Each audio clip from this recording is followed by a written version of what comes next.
अरे आपका स्वागत है एक नई सीरीज में, एक नई मास्टर क्लास में। अब देखो, मेरी जो स्मार्टफोन की मास्टर क्लास है वो इतनी हिट हुई कि अब चाहते हैं लोग कि मैं हर चीज़ की मास्टर क्लास बनाऊं। तो मैं तो इसी चीज़ का इंतज़ार कर रहा था, मैं तो बिल्कुल तैयार था। आपका स्वागत है कंप्यूटर की मास्टर क्लास में दोस्तों। ये अगर आप कभी कंप्यूटर असेंबल करना चाहते हो तो आपको मेरी याद ज़रूर आएगी, क्योंकि इस सीरीज़ में मैं आपको सिखाने वाला हूँ कि कंप्यूटर को असेंबल करने से पहले आप उसके कंपोनेंट कैसे सेलेक्ट करेंगे। अगर आप कोई कंप्यूटर असेंबल नहीं भी कर रहे हो तो ये सीरीज तब भी आपको बहुत इंटरेस्टिंग लगेगी, क्योंकि यहाँ पर मैं हर एक पार्ट के बारे में बात करूंगा जो ज़रूरी होता है कंप्यूटर को बिल्ड करने के लिए, चाहे रैम हो, प्रोसेसर हो, मदरबोर्ड हो, पावर सप्लाई हो, कैबिनेट हो, स्क्रीन हो, माउस हो, सब कुछ कवर करने वाला हूँ। और आज इस वीडियो में मैं बात करने वाला हूँ CPU की। अब जो कॉमनली कंप्यूटर असेंबल करने के लिए CPU इस्तेमाल होते हैं वो दो कंपनी के होते हैं, एक AMD और दूसरा इंटेल। आज मैं बात करने वाला हूं इंटेल के बारे में। अगर आप AMD के बारे में वीडियो चाहते हैं तो कमेंट कर देना। सबसे पहले इंटेल की बात करते हैं। इंटेल में जो कोर प्रोसेसर्स होते हैं उसमें i3 आता है, i5 आता है, i7 आता है और आजकल तो i9 भी आने लगा है। इनमें फ़र्क क्या होता है? तो देखो, इंटेल ने ये अलग अलग वेरिएशन इसलिए बनाई है ताकि आप इसकी परफॉर्मेंस समझ सकें। आई सीरीज जो भी है ये अलग अलग टास्क के लिए बनी है। मैं बहुत साधारण भाषा में बना रहा हूं, मैं डेप्थ में बिल्कुल नहीं जा रहा हूं। मैं ये बिल्कुल नहीं बता रहा हूं कि इसका कैश मेमोरी कितनी होती है, इसका सॉकेट कौन सा होता है, जो कि मैं लेटर एक्सप्लेन करूंगा। साधारण तौर पर कहूं तो i3 बना है बेसिक टास्क के लिए। अगर आप ऑफिस वर्क करते हो, थोड़ी बहुत वीडियो देखते हो, ब्राउजिंग करते हो और बेसिक टास्क करते हो तो उसके लिए i3 बना है। हालांकि ऐसा नहीं है कि i3 में आप गेमिंग नहीं कर सकते, बहुत ही कैपेबल प्रोसेसर है। लेटेस्ट जनरेशन का i3 हो तो उसमें बहुत कुछ किया जा सकता है। मैंने खुद बहुत दिन i3 चलाया, बहुत कमाल चलता है। दूसरी तरफ बढ़ते हैं i5। तो i5 आउट परफॉर्म कर देता है i3 को, और जो i5 है वो बेसिक टास्क करने के लिए बना है, यानी कि मिनिमम मीडियम लेवल की गेमिंग, थोड़े बहुत हैवी टास्क और बाकी सारी वो चीज़ें जो आप i3 से कर सकते हो। अब बढ़ते हैं i7 की तरफ। सो i7 जो बना है वो बना है एकदम हैवी टास्क करने के लिए। इस प्रोसेसर को इसी हिसाब से बनाया गया है, इसका कैश मेमोरी, इसकी सारी चीज़ें, कोर्स वगैरह सब इसी हिसाब से डिज़ाइन किए गए हैं i7 में। उसमें क्या होता है कि आप कोई गेमिंग प्रोसेस, पहले जब होता था, जब ये i सीरीज निकली थी तो i7 का पर्यायवाची था गेमिंग के लिए, उस वक्त i9 नहीं आया था। तो i7 मतलब टॉप नॉच जाना जाता था। i7 प्रोसेसर है मतलब भाई हैवी टास्क के लिए ही बना होगा। इसके साथ 32 GB रैम कंबाइन कर दो, गुड टू गो, मतलब और 1050 Ti लगा दो, तोड़ फोड़ बनेगा आपका।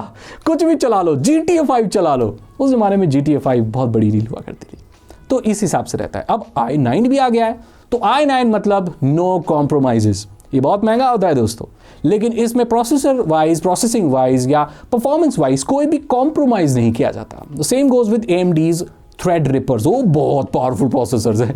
AMD ने तो पूरा आसमान फाड़ रखा है प्रोसेसिंग पावर में कहूँ तो इंटेल को मैंने आपको एक्सप्लेन कर दिया। अब किसी भी प्रोसेसर की बहुत सारी चीज़ें होती हैं समझने वाली। ठीक है, i3 है, i5 है, i7 है, उससे आगे क्या? उससे आगे सागर भाई बताएंगे आपको। सबसे पहली चीज़ जो देखने वाली होती है उसकी क्लॉक स्पीड होती है।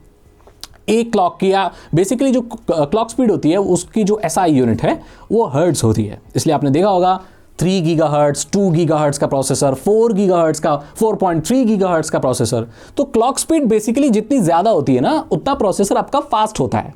ये चीज़ आप समझ लेना। जैसे अगर कोई 1.8 गीगाहर्ट्ज का प्रोसेसर है और कोई 3.8 का है, तो 3.8 वाला जो होगा वो नो डाउट फास्ट होगा, उसकी क्लॉक स्पीड ज़्यादा है। प्रोसेसर की स्पीड को क्लॉक स्पीड में नापा जाता है, उसकी यूनिट हर्ट्ज होती है। Hertz, then megahertz, gigahertz, terahertz, आप उसी हिसाब से अंदाज़ा लगा सकते हैं। हर्ट्ज तो हमेशा रहता ही है। बेसिक मैथमेटिक्स पढ़ी है तो आप इस चीज़ को समझ जाओगे। अगली चीज़ होती है प्रोसेसर का कैश। ये क्या होता है? जिसे कैशे भी बोलते हैं देसी भाषा में।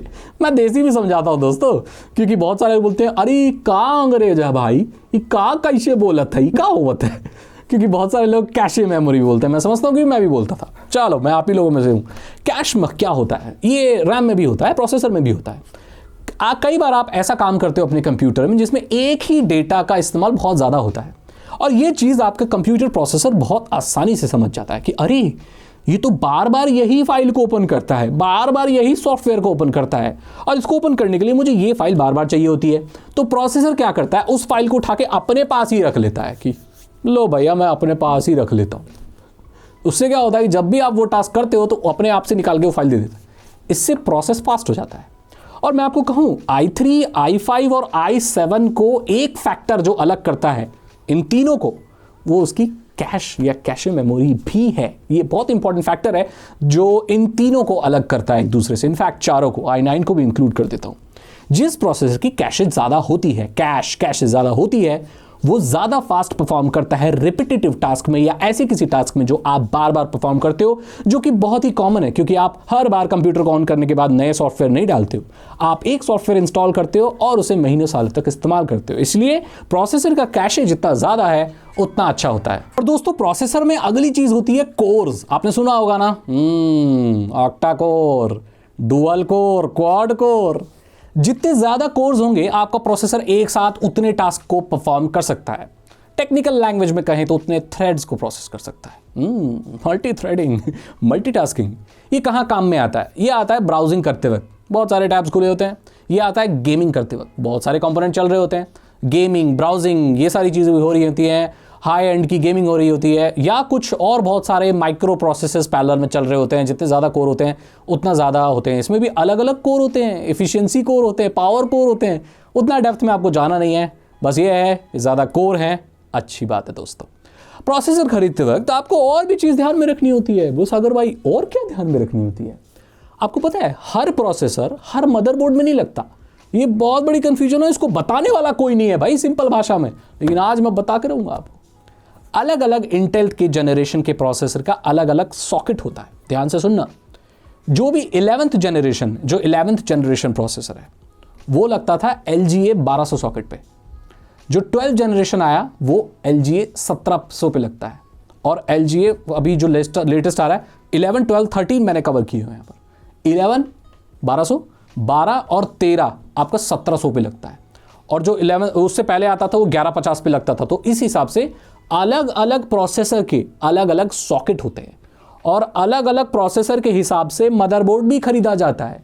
प्रोसेसर और मदरबोर्ड आपस में लिंक्ड होते हैं। ये गलती कभी मत करना कि आपने मदरबोर्ड कोई भी खरीद लिया और प्रोसेसर कोई भी खरीद लिया, वो नहीं लगेंगे।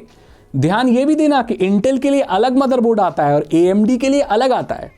आप AMD के मदरबोर्ड में इंटेल का प्रोसेसर नहीं लगा सकते और ऐसे वाइस वर्सा नहीं कर सकते। तो दोस्तों आपको ना प्रोसेसर के हिसाब से ही मदरबोर्ड खरीदना है।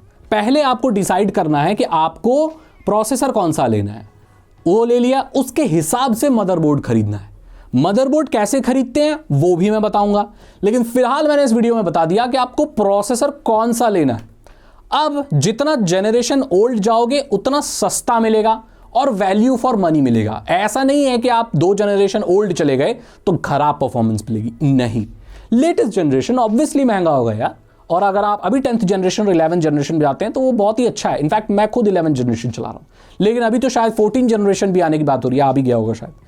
तो उस हिसाब से तो मैं ये कहूंगा कि अगर अभी लेना है आपको तो 11, 12 बहुत अच्छे हैं, 13 भी बहुत अच्छा है, और 14 तो आप फिर लेटेस्ट लेते रहो, लेकिन 10 से नीचे मत जाना आज के दौर में। और 10 भी मैं रिकमेंड नहीं करता हूं लगभग, बट अगर बहुत सस्ता मिल रहा है कोई भी तो आप ले सकते हैं। कौन सा लेना है आपको पता है, i3, i5, i7, i9 आपके ऊपर है, उसी हिसाब से उसका प्राइस होता है। यहां मैंने बता दिया कि भाई प्रोसेसर CPU कैसे खरीदा जाता है। अगर आपको ये वीडियो अच्छी लगी तो इसे लाइक करें, अपने दोस्तों के साथ शेयर करें। साइबर सिक्योरिटी में इंटरेस्ट है तो डिस्क्रिप्शन चेक करें, 299 रुपीज के 3 इथिकल हैकिंग कोर्सेज हैं। आसान भाषा में आपको इथिकल हैकिंग सिखा देंगे। मेरे साथ जुड़े रहिए। सीरीज में मैं लेके आऊंगा और बहुत सारे कंपोनेंट पीसी के, और बात करूंगा कौन से क्या कैसे काम करते हैं।